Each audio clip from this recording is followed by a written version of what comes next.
आइए, सुनिए, देखिए, समझिए सनातन सत्य। जैसी दृष्टि वैसी सृष्टि, दृष्टि विज्ञान। कुदरत, कुदरती रचना एवं कुदरत के कानून से शाश्वत सुख की प्राप्ति। जोधपुर के परम पूज्य महात्मा उपासक प्रोफेसर डॉक्टर सोहन राज तातेड़ के निर्देशन में सनातन सत्य। जैसी दृष्टि वैसी सृष्टि, दृष्टि विज्ञान।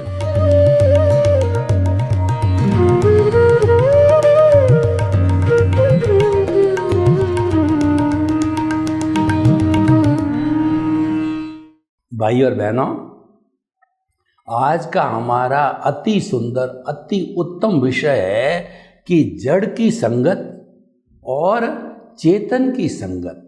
संगत का अर्थ है सानिध्य लेना। Man is known by the company he keeps. व्यक्ति संगत से जाना जाता है।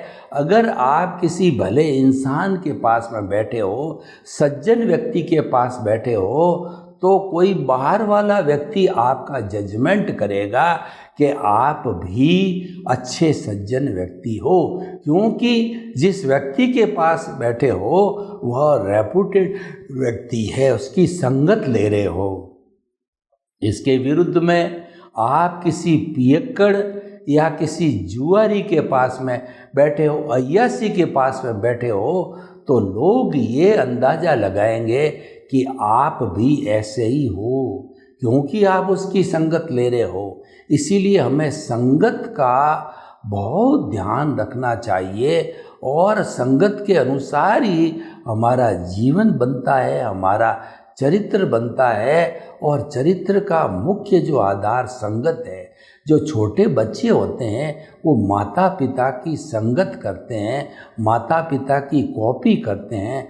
माता पिता का जैसा चरित्र होता है, अच्छा या बुरा, वो वैसे बनने चालू हो जाते हैं। इसीलिए कहा गया है, if wealth is lost nothing is lost, if health is lost something is lost, and if the character is lost everything is lost. इसलिए कैरेक्टर का बहुत ध्यान रखना चाहिए, क्योंकि हमारी भारतीय संस्कृति चरित्र प्रधान है। और दार्शनिक दृष्टि से बात करें तो चारित्र जो है अंतिम मुक्ति का मार्ग है। सम्यक दर्शन, सम्यक ज्ञान और सम्यक तप और सम्यक चारित्र। चारित्र सम्यक होता है जब हमारे को हमारे स्वरूप की अनुभूति चालू होती है, स्पर्श होता है। उसके बिना स्पर्श नहीं हो सकता है। व्यक्ति कितना ही लच्छेदार भाषण दे, कितना ही मीठी मीठी बातें करे, लेकिन उसका चरित्र नहीं है तो वो प्रभाव नहीं पड़ता है। और उसका भीतर का चरित्र अच्छा है तो उसकी हर बात का प्रभाव पड़ता है।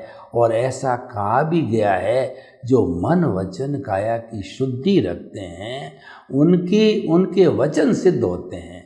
जो सत्यार्थी होते हैं उनको वचन सिद्धि होती है, क्योंकि उनकी तपस्या का प्रभाव है। तो हम आपको कहना चाहते हैं कि संगत का बहुत बड़ा असर होता है। हमारे राजस्थानी में एक कहावत है कि कालियर कने बैठो तो कालियर गुण लो, गोरिय कने बैठो तो गोरियर गुण लो। यानी जैसे व्यक्ति के पास बैठोगे उसके गुण लोगे। और कपड़ा भी जो है, जो हमारी संगत करता है, एप्रन शोज द मैन। अच्छे जो है कपड़ा पहनने से भी व्यक्ति की पर्सनैलिटी अच्छी बनती है। तो भाई और बहनों, हम आपको बताना चाहते हैं कि आप जीवन भर किसकी संगत करते हो। दार्शनिक दृष्टि से, अध्यात्म विज्ञान की दृष्टि से और सनातन सत्य की दृष्टि से, मुक्ति के मार्ग की दृष्टि से जो है वो संगत, इस ब्रह्मांड में दो तरह की संगत चलती है। एक तो जड़ की संगत और दूसरा चेतन की संगत। आपके भीतर दोनों हैं। ये हमारा शरीर है, वो जड़ और चेतन का मिश्रण है। और वो बंधा हुआ है। इसके बीच में जो लकड़ी और सनमाइका के बीच में फेविकॉल होती है, तो हमारे जड़ रूपी मन वचन काया रूपी पुतला है, और चेतन हमारा प्रभु है, वो हमारा शुद्ध आत्मा परम पिता परमेश्वर भगवान ईश्वर मुक्ति स्वरूप है। मूल रूप में अभी हम बने नहीं हैं, उसको हमें पाना है, ये हमारा लक्ष्य है। तो भाई और बहनों, बीच में जो होता है फेविकॉल, वह है अज्ञान। अज्ञान ने दोनों को चिपकाए रखा है जन्म जन्मांतर से। वह अज्ञान है, वो जड़ स्वरूप है। क्योंकि जो है वो क्रमिक मार्ग की बात करें या जैन दर्शन की बात करें, तो ये जो है वो हमारा कार्मण शरीर है, ये चतुष्पर्शी पुद्गलों का बना हुआ होता है। और ये पुद्गल जो है वो ब्रह्मांड से मन वचन काया की प्रवृत्ति के साथ में खींचे जाते हैं, और कार्मण शरीर रूप में अज्ञान रूप में हमारी आत्मा के साथ में वो चिपकते रहते हैं फेविकॉल की तरह, और वह बंद कहलाता है। और उनको हम हटाते हैं तो वो निर्जरा कहलाती है। और उनको जो उनको बिल्कुल हमारे परमाणुओं का आना ही बंद कर लेते हैं, उसको संवर कहते हैं। और उन कर्म रूपी परमाणुओं के आने के द्वार को आश्रव कहा जाता है। तो जड़ की संगत करते हो या चेतन की संगत करते हो।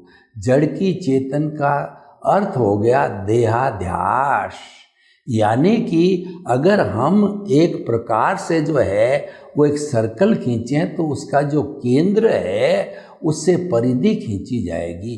परिधि है वो जड़ की संगत है। इस पर धन है, दौलत है, परिवार है, पद है, प्रतिष्ठा है, और हमारी कहना चाहिए साधन है, संपत्ति है। वो सब चीज़ें जड़ स्वरूप हमारी परिधि पे होती है। और जो केंद्र है वो उस पर चेतना रहती है। तो आप संगत किसकी करते हो?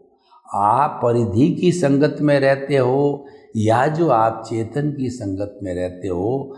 परिधि को अज्ञा कहा जाता है और केंद्र को जो है प्रज्ञा कहा जाता है। आप किसकी संगत करते हो, करना चाहते हो? प्रज्ञा की संगत करना चाहते हो और अज्ञा की संगत करना चाहते हो? देखो, अज्ञा की संगत तो जन्म जन्मांतर से हम करते आए हैं, उसके अंदर तो हमें कोई प्रशिक्षण की या पुरुषार्थ की आवश्यकता नहीं है, क्योंकि वो तो ऑटो मोड से चलता है। वो तो व्यवहार जगत है, वो पीछे से लेकर के आते हैं। उसमें हमको कोई पुरुषार्थ करने की ज़रूरत नहीं है। और आप कहते हो, आप उसको पुरुषार्थ समझते हो, यही अज्ञान है। उसको हमने आध्यात्मिक विज्ञान की दृष्टि से रिलेटिव पुरुषार्थ कहा गया है, जिसको अज्ञान कहते हैं। अज्ञान बुरा नहीं है, अज्ञान ज्ञान और विज्ञान। और ज्ञान का मतलब तो क्या है कि जानकारी, बाह्य जगत की और भीतरी जगत की जितनी जितनी जानकारी है वो ज्ञान है। वो ज्ञान जब बाहरी जगत के साथ के अंदर जुड़ जाता है तब वो अज्ञा बन जाता है। और वही ज्ञान जब भीतरी जगत के साथ जुड़ता है, जिसको प्रज्ञा कहते हैं, जिसको विज्ञान कहते हैं, यानी विज्ञान के द्वारा हम अज्ञान को इरेज कर सकते हैं। एक रबड़ के, एक पेंसिल के सहारे जो है हमने एक चित्र बनाया, अब उसमें से हम कुछ मिटाना चाहते हैं तो पेंसिल से नहीं मिटाया जा सकता। पेंसिल से पेंसिल के चित्र को नहीं मिटाया जाता, अज्ञान से अज्ञान को नहीं मिटाया जाता। उसको विज्ञान स्वरूप रबड़ की आवश्यकता होगी। रबड़ के सहारे हम धीरे धीरे करके पूरे चित्र यानी पूरे अज्ञान को इरेज कर सकते हैं। ये बहुत सुंदर उदाहरण है कि हम जो है एप्लीकेशन करते रहे रबड़ की। वो रबड़ है हमारा सम्यक ज्ञान, सम्यक दर्शन है। और पेंसिल जिस चित्र बनाया है वो मिथ्या ज्ञान, मिथ्या दर्शन है। और वही हमारे को भटकाता है। वो जो चित्र है वो हमारा दृश्य है। देखिए, दृश्य, दृष्टि और दृष्टा, तीन चीज़ें होती हैं। हम खुली आँख से जो कुछ इस प्रकृति को निहारते हैं, इस ब्रह्मांड को देखते हैं, पांच इंद्रियों से, वो सारा जो है दृश्य कहलाता है। वो दृश्य कब दिखाई देता है कि दृष्टि होनी चाहिए। अगर हमारा रेटिना जो फूटा हुआ है तो हम अंधे होते हैं। कई लोग जन्मांध होते हैं, उनका रेटिना फूटा हुआ होता है, वो नहीं देख पाते, उनकी दृष्टि नहीं है, उनकी रोशनी नहीं है। तो रेटिना जो हमारे आँख की दृष्टि है उससे दिखाई देती है, लेकिन वह भीतर की दृष्टि से प्रकाशित होती है। उस दृष्टि को देने वाला दृष्टा है, वो दृष्टा पावर हाउस है। अगर पावर हाउस से बिजली नहीं चलती है तो कितने ही लंबे तार, कितने ही बड़े बड़े बल्ब लगा दिए हैं, वो नहीं जल पाएंगे। जो चलती है वो बिजली है, वो पावर हाउस से चलती है, वो पावर हाउस से हमारा दृष्टा है, वो शुद्ध आत्मा स्वरूप भगवान है, वो कि हमको दृष्टि देता है। उस दृष्टि से प्रकाशित होकर के जो है दृश्य दिखाई देता है। तो हम आपको ये कहना चाहते हैं कि मूल बात हमारी दृष्टि है। दृष्टि जो है दृश्य को भी देखती है और वो स्व पर प्रकाशक होती है, वो आत्मा को भी देखती है। तो इसका मतलब उस दृष्टि को अगर आप जो है वो जड़ की तरफ देखेंगे तो जड़ की संगत हो जाएगी, और दृष्टि को जो है केंद्र में रखेंगे तो शुद्ध आत्मा स्वरूप आत्मा की संगत हो जाएगी। अब तय आपको करना है, लेकिन ये दोनों साथ साथ चलती है। बाहर की दृष्टि और भीतर की दृष्टि की जो अगर हम लाइन ऑफ डिमार्केशन करें तो बिल्कुल जुड़ी हुई है, और वो साथ साथ चलती है। तब तक चलती रहेगी जब वो एक दूसरे से अलग न हो जावे। जब फेविकोल को तो सनमाइका और लकड़ी से अलग किया जाए तब दोनों अलग होते हैं। अज्ञान रूपी फेविकोल जो है वो मिट जाता है तो वह तो प्रकृति में चला जाता है, और जिसके साथ जुड़ा हुआ है शुद्ध आत्मा परम पिता परमेश्वर, वो सिद्ध शिला में विराजमान होकर के अनंत ज्ञान, अनंत दर्शन, अनंत शक्ति पूर्वक होकर के अजर अमर आत्मा के रूप के अंदर वह जो है वो आनंद का खजाना बन जाता है। फिर कभी इस जड़ की संगत में नहीं आता है।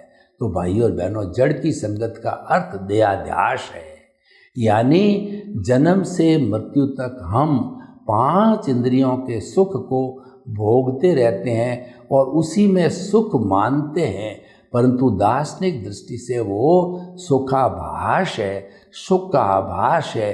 हम जड़ के संपर्क में रहते हैं, यानी कभी धन में, कभी दौलत में, कभी स्त्री के अंदर, और कभी मकान के अंदर, और कभी किसी जड़ चीज़ के अंदर हम सुख की अनुभूति करते हैं। वो सुखाभास है, वो मृग तृष्णा है, वो टेम्परेरी है, वो परमानेंट नहीं है। देखिए कि जो हिरण होता है, कस्तूरी उसकी नाभि में होती है, और उसकी महक जब आती है तो इधर उधर पूर्व पश्चिम उत्तर दक्षिण भागता है, ये कहाँ से आ रही है। पर जब ज्ञानी पुरुष ये एहसास कराता है ये तुम्हारी नाभि में है, तब उसको ज्ञान होता है।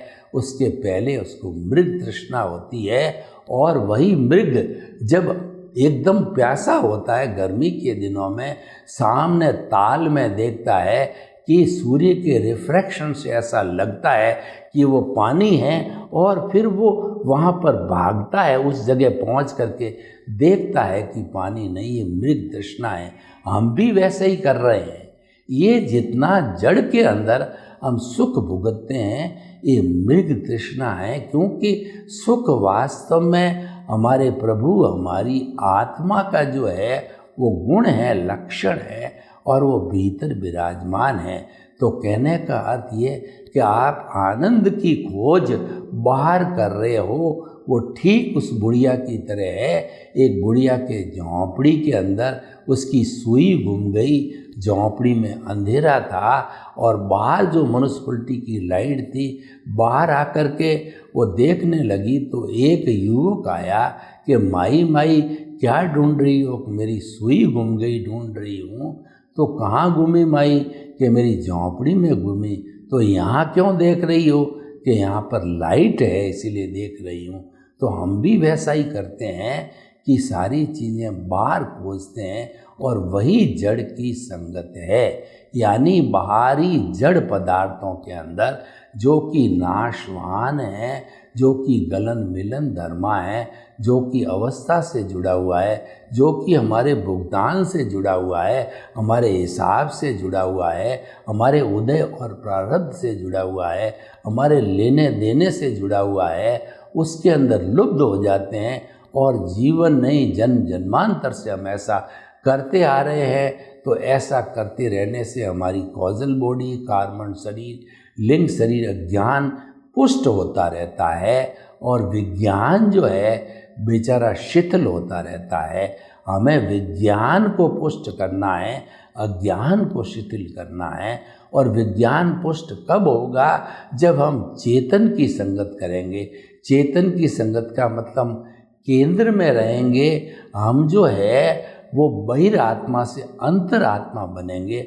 वो अंतरात्मा प्रतिष्ठित आत्मा है, वो पुरुषार्थ करने वाली आत्मा है। उसके अंदर दो तरह का पुरुषार्थ होता है, एक लाइव पुरुषार्थ होता है और एक मैकेनिकल पुरुषार्थ होता है। जो मैकेनिकल तो हमारा उदय प्रारब्ध है, वो तो ऑटो मोड से चलता है, उसके अंदर कुछ करना नहीं होता है। जो लाइव पुरुषार्थ दो तरह का होता है, एक तो रिलेटिव पुरुषार्थ और दूसरा रियल पुरुषार्थ।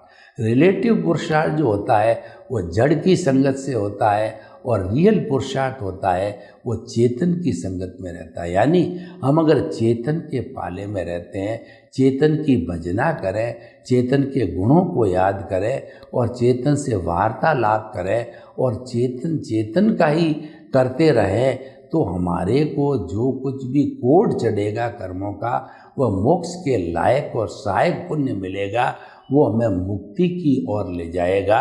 और जो चेतन के इर्द गिर्द रहने का अर्थ ये है, हमारी प्रज्ञा जागृत रहेगी। प्रज्ञा जागृत का अर्थ ये है कि हम कुदरती रचना को देखते रहेंगे। जो कुदरती रचना को देखता रहता है वह सन्यासी है और वो जड़ के जो है साथ रहता है, वह व्यक्ति संसारी है।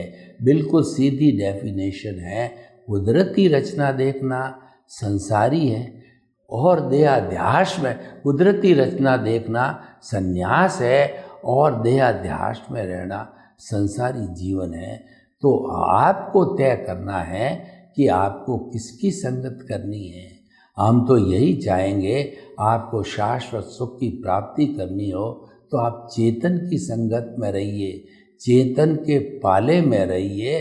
और चेतन जो है वो अति सूक्ष्म है, वह जो है वह अरूपी है, वो दिखाई नहीं देता, लेकिन उसकी प्रेजेंस के बिना हमारा ये शरीर जड़वत है, हमारा शरीर जो है मृतवत है। तो उसके रहने से ही ये एक्टिव होता है और चेतन की तरह काम करता है। इंद्रियों का जो है काम होता है, शरीर का हलन चलन होता है। और जब ये चला जाता है, हमारा कहना चाहिए कि ये चेतन तत्व, तब वो मुर्दा बन जाता है। हमको मुर्दा नहीं बनना है, हमको तो चेतन चाहे किसी शरीर में रहे, केंद्र में हमेशा उसको रखना है। हरि अनंत, हरि कथा अनंत।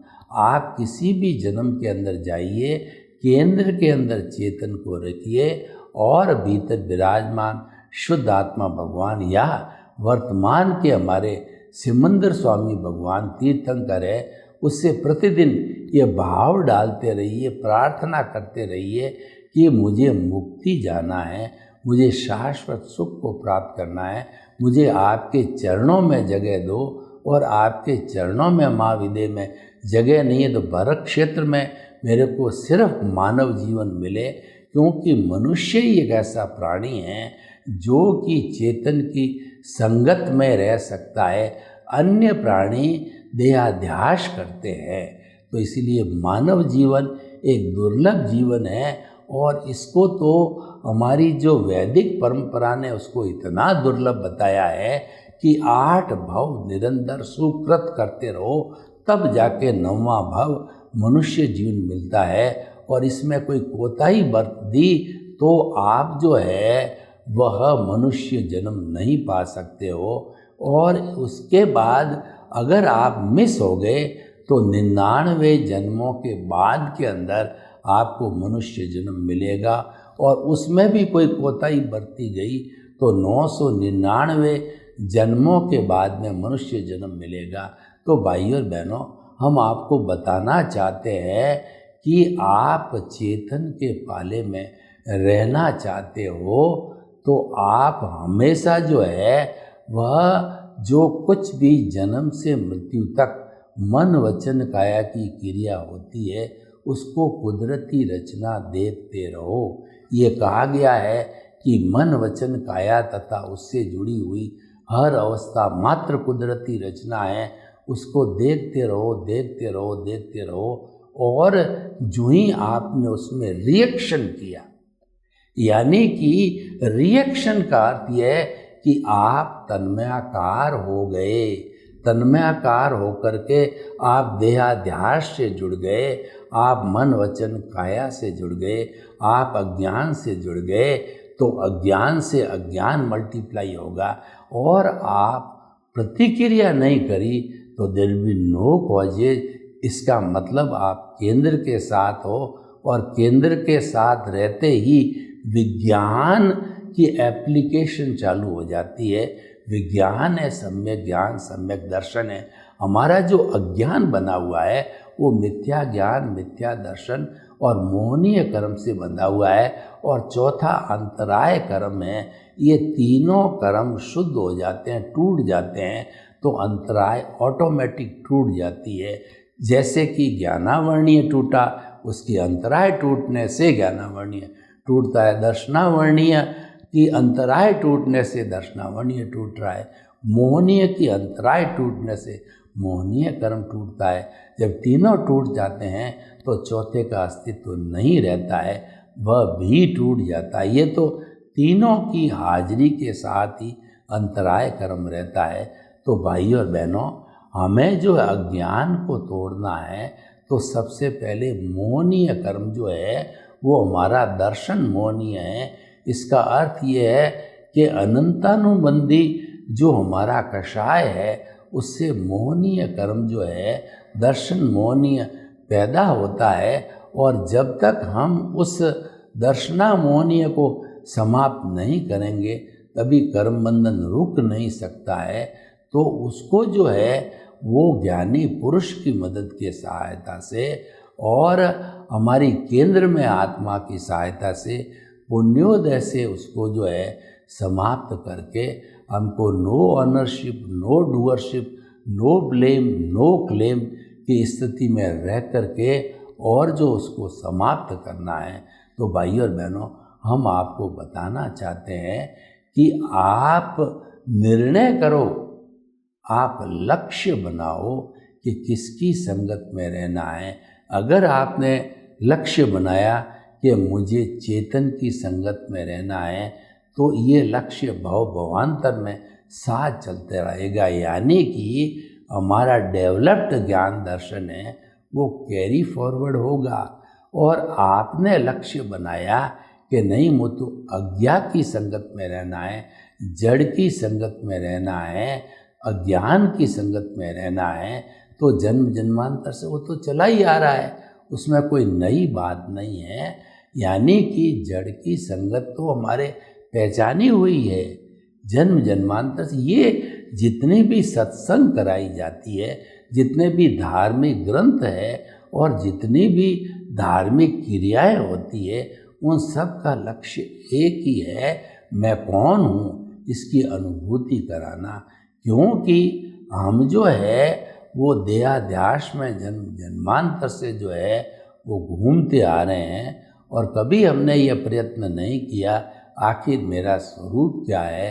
तो अपने स्वरूप की जानकारी करना है, वह विज्ञान है, वह जो है चेतन की संगत है, उसकी संगत की जानी चाहिए। उससे हमारे को क्या होगा कि शाश्वत सुख की प्राप्ति होनी है और हमारे को जो है पुरुषार्थ की बात करें तो रियल पुरुषार्थ की हाईएस्ट स्थिति हमको मिलती है। सर्वे भवन्तु सुखिनः, सर्वे सन्तु निरामया।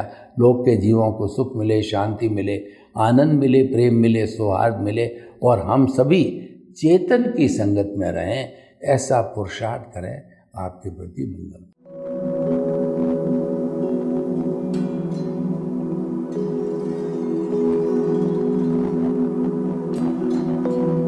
एक ऐसा अंतर्राष्ट्रीय ख्याति प्राप्त मानव जो गुरु प्रेरणा से पिछले 20 वर्षों से वानप्रस्थ जीवन जीते हुए 24 घंटे मानवता की सेवा में संलग्न है। एक ऐसा मानव जो अभी राष्ट्रीय, अंतर्राष्ट्रीय टीवी चैनलों पर 7,500 एपिसोड के माध्यम से सनातन सत्य, आत्मविज्ञान एवं पुनरुत्थान, व्यवहार एवं निश्चय जगत के जीवनोपयोगी विषयों पर हृदय स्पर्शी प्रवचन कर चुका है। उस मानव का नाम है महात्मा उपासक प्रोफेसर डॉक्टर सोहन राज तातेड़। प्रोफेसर तातेड़ द्वारा योग, दर्शन, शिक्षा विषयों पर रचित पीएचडी स्तर के 250 शोध ग्रंथ भारत के 100 प्रतिष्ठित विश्वविद्यालयों में शोधार्थी पढ़ रहे हैं तथा वे सभी शोध ग्रंथ वहां की सेंट्रल लाइब्रेरियों में उपलब्ध हैं। महात्मा सोहन राज ने अभी तक हजारों स्कूलों, कॉलेजों, विश्वविद्यालयों एवं संस्थाओं में सेमिनार, वर्कशॉप, कैंप लगाकर लाखों विद्यार्थियों को योग, दर्शन, शिक्षा का प्रशिक्षण देकर उन्हें सुसंस्कारित किया। डॉक्टर तातेड़ ने भारतीय संस्कृति उत्थान के 4000 से अधिक समसामयिक विषयों पर आर्टिकल लिखकर ऑनलाइन जर्नल, पत्रिकाओं, वेबसाइट्स पर प्रकाशित किया, जिसका उपयोग लाखों पाठक कर रहे हैं। उपासक तातेड़ के 5000 से अधिक आज का सुविचार, आज का शुभ संदेश, आज का मंगल भावना योग आदि चिंतन websites, Twitter, blogger, Facebook, YouTube माध्यमों से लाखों लोग अपना जीवन निर्माण कर रहे हैं। मानवता के मसीहा ऐसे महामानव महात्मा सोहन राज तातेड़ के प्रोफाइल को अभी तक विश्व के 20 लाख दर्शक यूट्यूब पर, 12 लाख गूगल पर एवं लाखों दर्शक फेसबुक, ब्लॉगर, ट्विटर और इंस्टाग्राम पर देख चुके हैं।